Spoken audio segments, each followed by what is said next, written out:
وقال رضي الله عنه ونفعنا Allah بعلومه في الدارين amin ila anqal. Juga diriwayatkan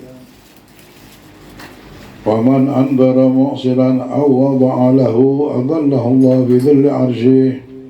Barang siapa yang memberi tangguhan pada orang yang kesusahan atau memaafkannya, niscaya Allah akan menaunginya dalam naungan arasnya. Lalu Allah akan menyelamatkan orang-orang yang beriman berkat syafaat dari penghulu para pemberi syafaat, pemegang kedudukan terpuji Nabi Muhammad SAW, yang kala itu mengatakan, akulah yang akan meminta syafaat, akulah yang akan meminta syafaat, hingga Allah membebaskan seluruh manusia dari kedahsyatan itu berkat Nabi Muhammad SAW. Beliau SAW senantiasa berkata, umatku, umatku, umatku, umatku, umatku, umatku. Setelah kedahsyatan itu, kemudian mereka digiring ke hadapan Tuhan untuk diperhitungkan. Allah berfirman, waji'a bin nabiyina wasyuhada, dan dihadirkan para nabi dan para saksi pun didatangkan. Diputuskan segala persoalan di antara mereka dengan benar, dan mereka tidak ada yang dizalimi. Jadi habis padang mahsyar, Nabi Muhammad langsung. Nah, kedahsyatan padang mahsyar ini sudah selamat manusia. Tapi umat Nabi yang selamat, umat Nabi yang tidak selamat ya sudah tinggal di sana, diazab. Tunggu antrian lagi, tidak tahu lagi bagaimana kisahnya sudah. Yang selamat itu ngikut Nabi Muhammad, dihisab dulu dia orang. Ditanyakan sama Allah, dihukum dengan hukum yang benar nanti. Oh, ini berbuat salah, ini dipanggil semuanya. Satu perkara itu berapa banyak, berapa panjangnya. Ya Allah. وَجَاءَ رَبُّكَ وَالْمَلَكُ صَفًّا صَفًّا وَجِيءَ يَوْمَئِذٍ بِجَهَنَّمَ يَوْمَئِذٍ يَتَذَكَّرُ الْإِنسَانُ وَأَنَّى لَهُ الذِّكْرَى. Dan Tuhanmu datang dan para malaikat berbaris rapi, dan pada hari itu didatangkan neraka Jahannam. Pada hari itu manusia baru ingat bagaimana akan bermanfaat peringatan baginya. Baru orang mikir semuanya, ya Allah, inilah hidup, tak tahunya. Ternyata dunia ini sebentar. Ternyata yang kupikirkan, yang kupengen, aku ngumpulkan ini punya ini, ku tinggal semuanya. Kehidupan yang benar ternyata akhirat ini, ya Allah. Tapi Allah bilang, tidak berguna lagi kalian ingat sekarang ini. Kala itu neraka Jahannam diletakkan di sebelah kiri arsy, sedangkan surga berada di sebelah kanannya. Wa yahmilu arsya rabbika fawqahum yawma idzin thamaniyah. Ada 8 baris malaikat yang memikul arsy Tuhanmu di atas kepala mereka. Kita melihat singgasana ya Allah, arsy-Nya Allah Subhanahu wa taala. Yang Allah ciptakan makhluk paling besarnya ini adalah arsy, ini paling besar makhluk ciptaan Allah. Allah menunjukkan kebesarannya aja. Bukan Allah duduk di situ ya. Cuma Allah menunjukkan kebesaran singgasananya Allah Subhanahu wa taala. Para malaikat ini adalah yang pertama kali datang, lalu diikuti oleh Jibril, Mikail, dan Israfil. Selanjutnya Allah membuat perhitungan dengan sangat teliti sekali. Wallahu sari'ul hisab, dan Allah sangat cepat dalam mengadakan perhitungan. Allah cepat.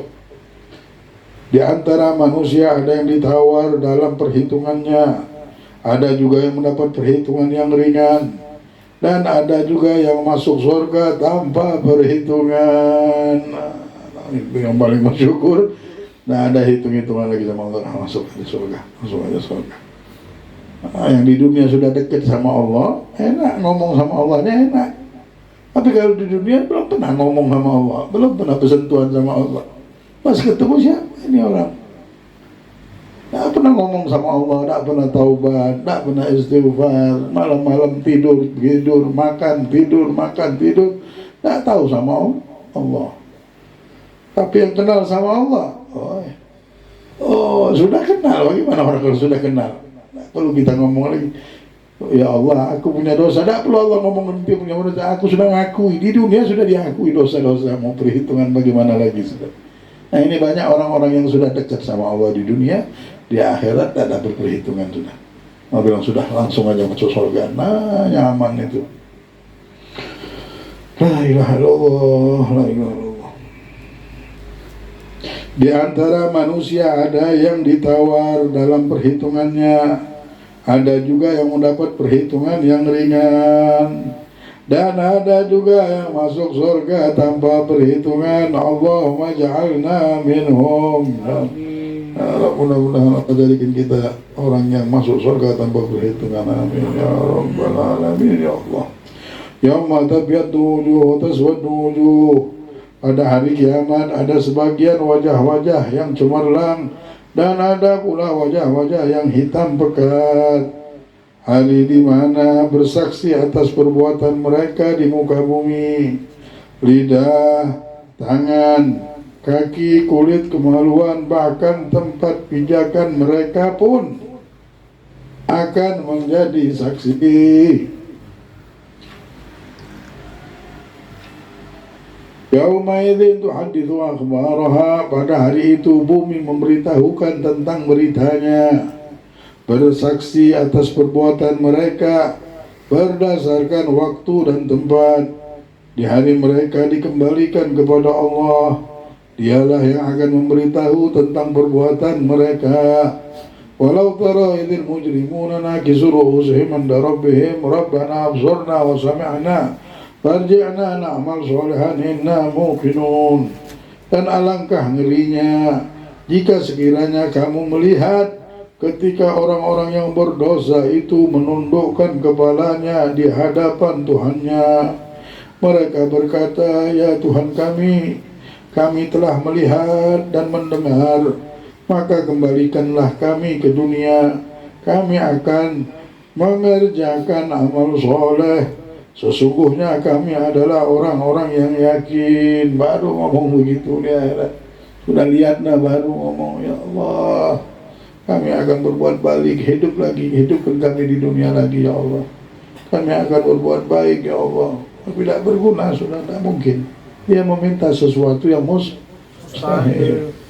Dan ayat-ayat sebelumnya Allah akan menanyai pada Rasul dan umatnya, seperti dalam firman Allah, wala nas'alanna alladhina ursila ilaihim wala nas'alanna al-mursalin wala naqussanna alaihim min abi'alin wa ma kunna ghaibin wal waznu yawma idhin al-haq wa man thaqulat mawazinuhu fa ulaika humul muflihun. Sungguh kami akan bertanya kepada para utusan yang telah diutus kepada mereka, yaitu Rasul-Rasul, ditanyakan sama Allah. Sungguh Allah bilang kami akan tanyakan. Kalau sudah pakai sungguh. Dan sungguh kami akan bertanya kepada para utusan itu. Allah akan tanyakan, sudah kau sampaikan ajaran ini kepada mereka-mereka ini, sampai mereka ini tidak bermaksiat, ada yang taat, ada yang maksiat, apakah sudah sampaikan? Dan pasti akan kami beri tindakan kepada mereka dengan pengetahuan. Dan kami tidak pernah absen dari mereka. Allah tidak pernah lepas dari memandang mereka. Pada hari kiamat kelak, timbangan amal akan ditegakkan dengan cara yang adil. Barang siapa yang berat timbangannya, maka mereka termasuk orang-orang yang beruntung. Ya Allah, itulah yang banyak beramal. Mudah-mudahan kita hadir majlis ini terus setiap hari 1000 rakaat, 1000 jenazah, 1000. Ya Allah, ini mudah-mudahan jadi Allah beratkan timbangan amal kita. Amin ya rabbal alamin. Wa nad'u al-mawazin al-qista li yawmil qiyamah wa la tudlamu nafsun syai'a wa in kana mithqala habatin min khardalin ataina biha wa kafa bina hasibin. Dan kami meletakkan timbangan keadilan pada hari kiamat, maka tidak seorang pun yang akan dirugikan. Dan andaikan ada amalan seberat biji sawi, pasti kami akan mendatangkannya, dan kami cukup mampu untuk menghitungnya. Allah berfirman, wal waznu yawma idzinil haq, faman thaqulat mawazinuhu fa ulaika humul muflihun, faman khaffat mawazinuhu fa ulaika alladziina khasiru anfusahum bima kanu biayatina yadhlimun. Pada hari kiamat, timbangan amal akan ditegakkan dengan cara yang adil. Barang siapa yang berat timbangannya, maka mereka termasuk orang-orang yang beruntung. Dan barang siapa yang ringan timbangannya, maka mereka adalah orang-orang yang merugikan diri mereka sendiri, karena mereka menentang ayat-ayat kami. Fa'amma man thaqulat mawazinuhu fahuwa fi 'ishatin radiyah, wa'amma man khaffat mawazinuhu fa ummuhu hawiyah. Ada seorang yang ringan timbangannya, timbangan amal baiknya, maka di dalam surga yang amat menyenangkan. Adapun seorang ringan timbangan amal baiknya, maka ia di dalam surga yang amat menyenangkan. Adapun orang yang ringan timbangan amal baiknya, salah. Adapun seorang yang akurat, yang berat timbangan amalan baiknya, maka tempatnya ialah surga yang amat menyenangkan. Adapun orang yang ringan timbangan amalan baiknya, maka tempat kembalinya adalah neraka hawiyah. Adapun orang yang sama kebaikan dan kejelekannya sama banyak juga, jeleknya banyak, baiknya banyak, ia akan ditahan hingga insyaallah ia akan masuk surga. Lalu dipasanglah jembatan di atas mereka jahanam. Baru setelah dihisab, dari perhitungan, ada jembatan pula kita akan lewati untuk menuju surga. Itu jembatan, kalau kita bisa lewati bisa masuk surga, karena cuma dengan jalan itulah.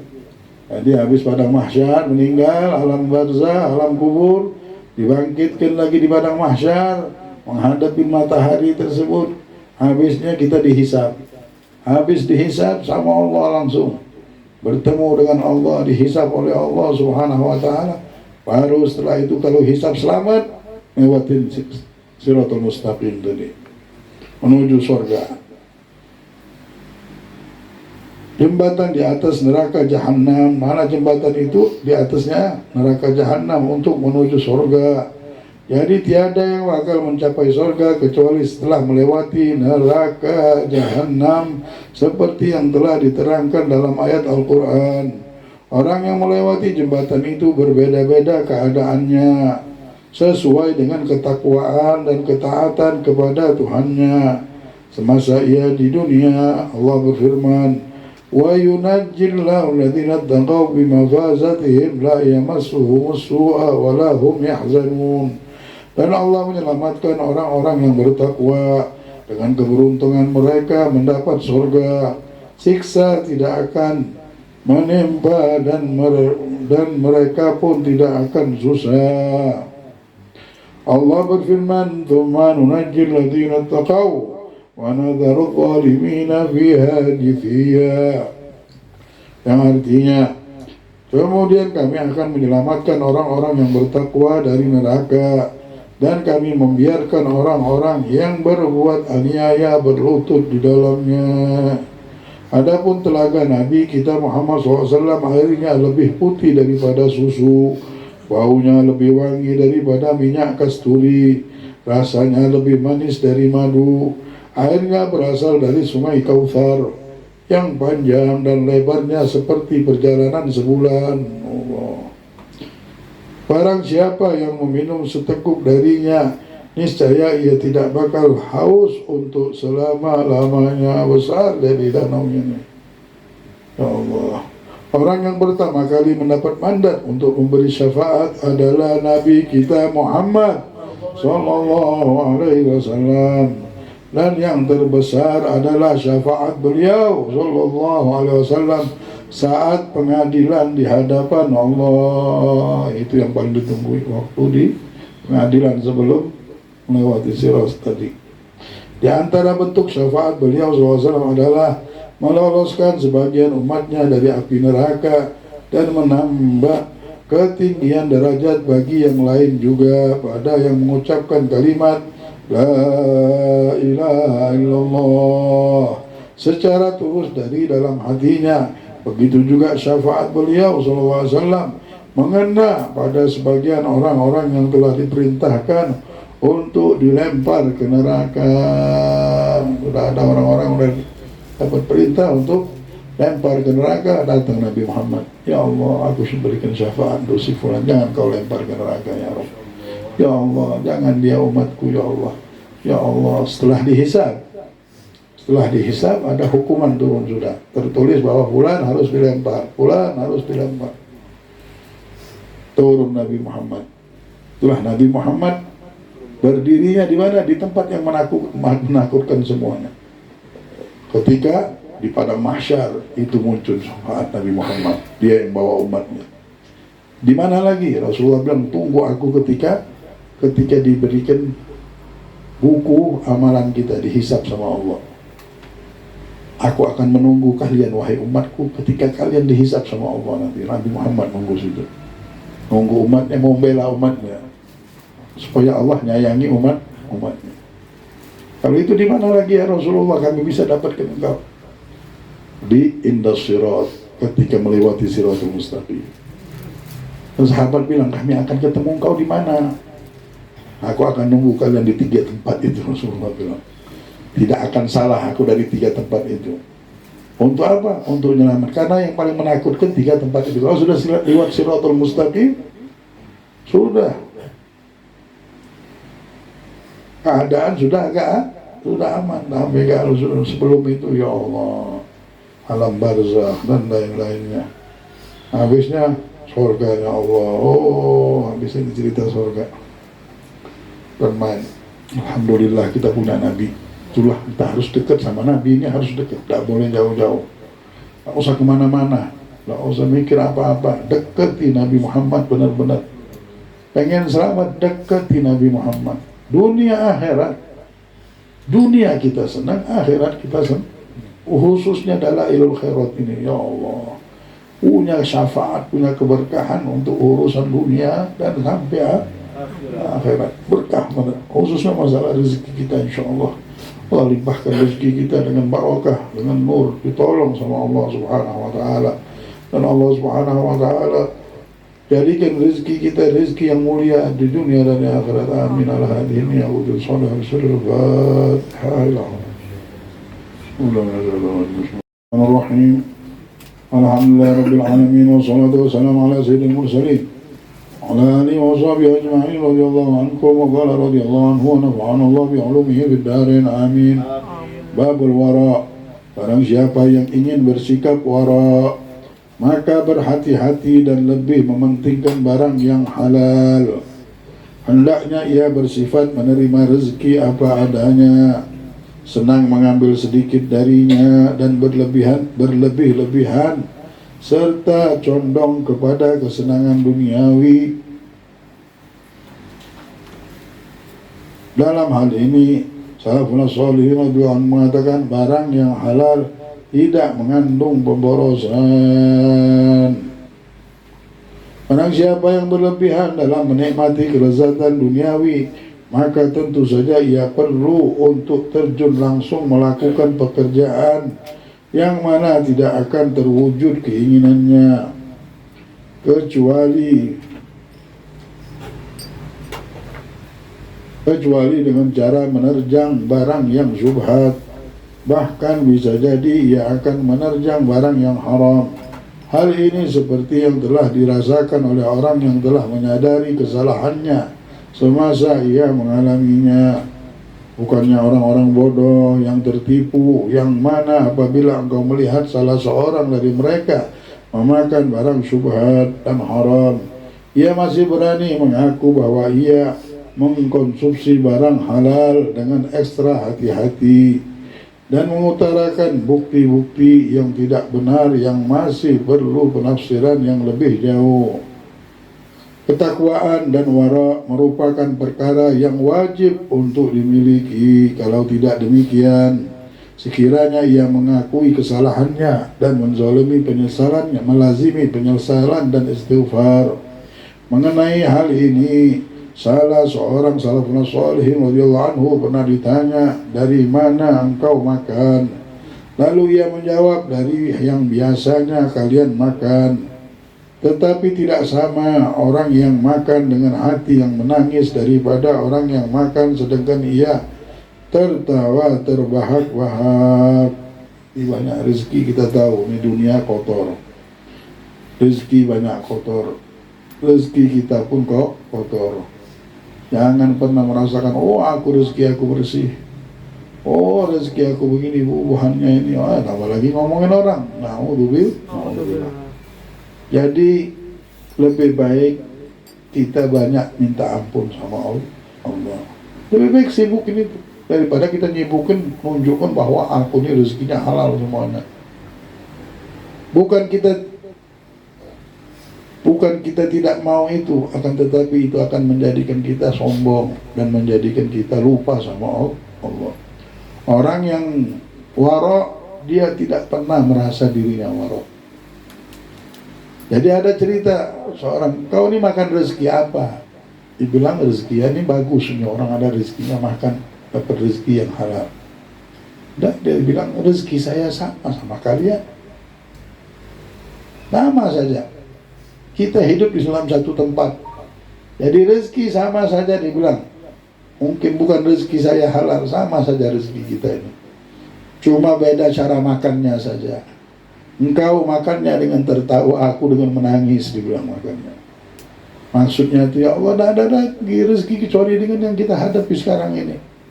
Mana hidup penuh dengan bank, urusan bank semuanya, ini bank, itu bank, tidak bisa ngomong gitu. Inilah dunia yang disebutkan oleh Rasulullah, akan datang zaman orang yang tidak mau riba, kena debunya riba.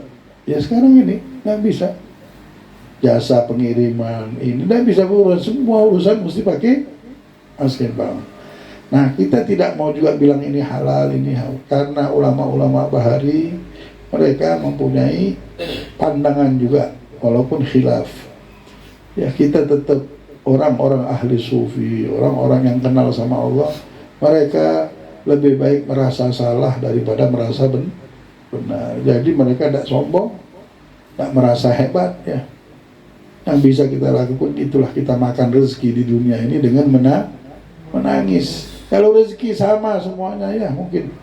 Tapi bedanya ada yang makan sambil tertawa, ada yang makan sambil menangis.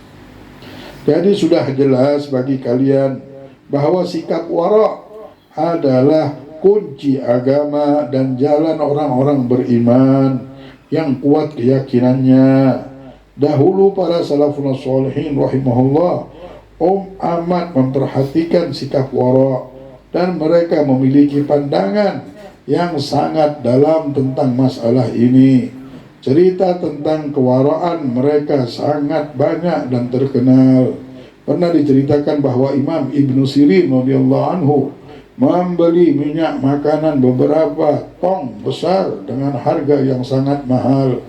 Pada salah satu tong tersebut ia melihat bangkai seekor tikus, hingga ia pun menumpahkan semua dan berkata, aku takut kalau tikus ini telah mati sewaktu diperas minyaknya, hingga seluruh minyak terkena tikus itu. Terkadang apabila Imam Sufyan Ats-Tsauri radhiyallahu anhu tidak mendapat makanan yang halal murni, beliau makan pasir hingga beberapa hari. Pasir tak mau berharga benar bagi mereka yang halal ini.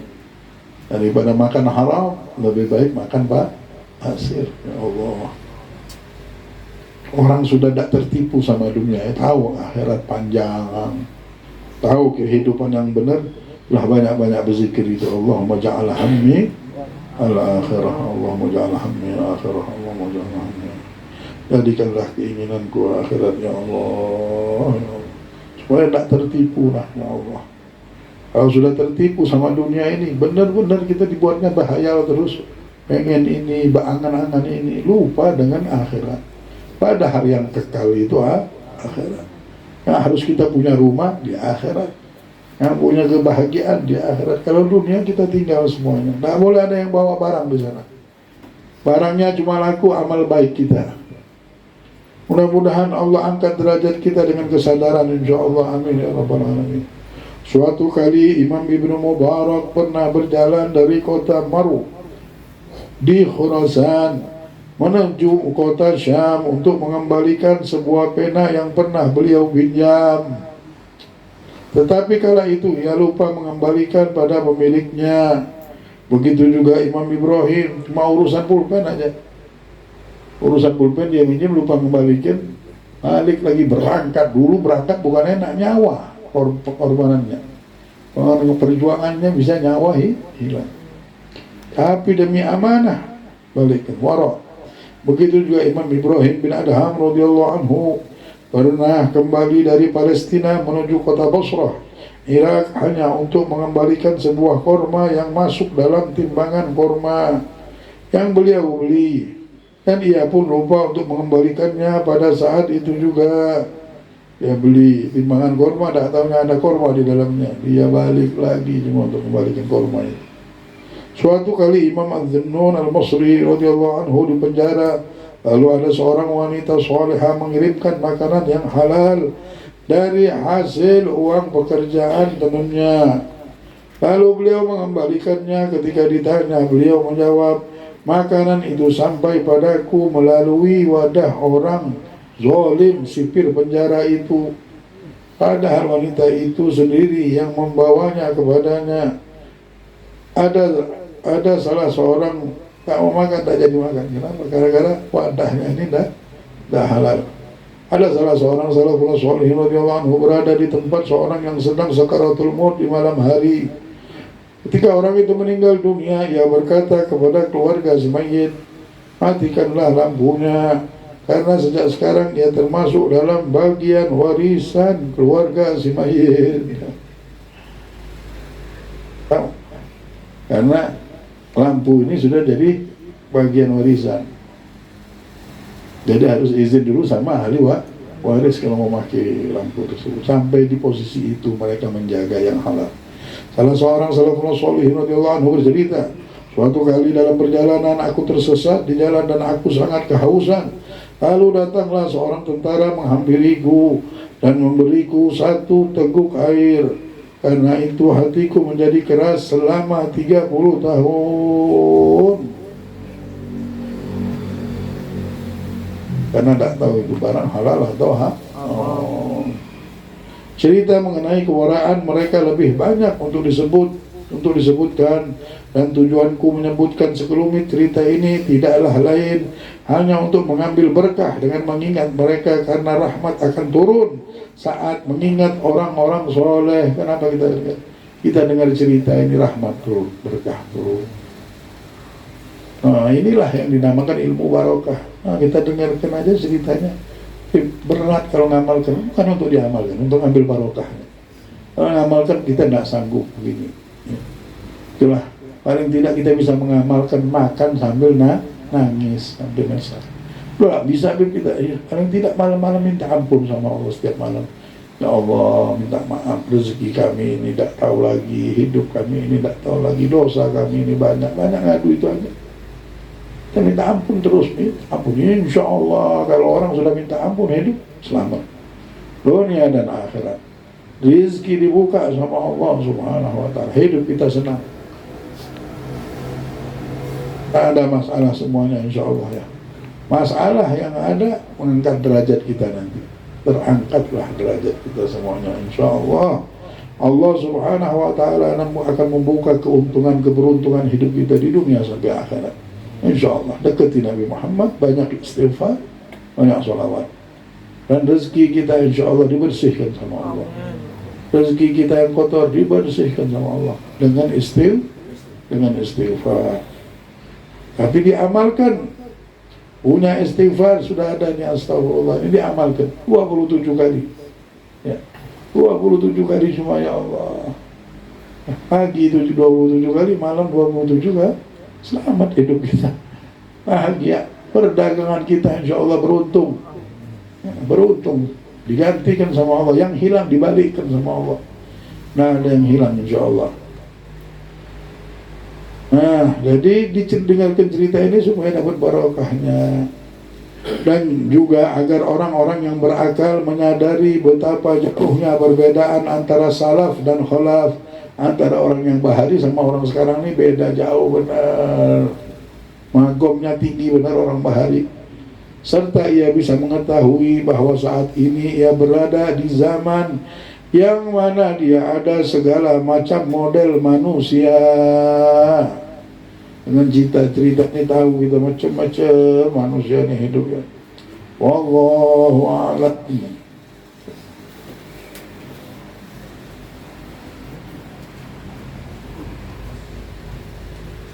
Allah angkat derajat kita semuanya dan kabulkan segala hajat kita. InsyaAllah hari Senin ini hari yang penuh barakah. Hataman dalailul akhirat pada hari ini akan membawa barakah untuk kehidupan kita, membawa barakah untuk perdagangan kita, membawa barakah untuk anak keturunan kita, membawa barakah atas segala hajat kita. Segala hajat qabul insyaAllah, segala hajat qabul insyaAllah, segala hajat qabul dengan selamat dan akibat yang baik. Sirrul Fatihah ila hadratin Nabi Muhammad sallallahu alaihi wasallam. Bismillahirrahmanirrahim.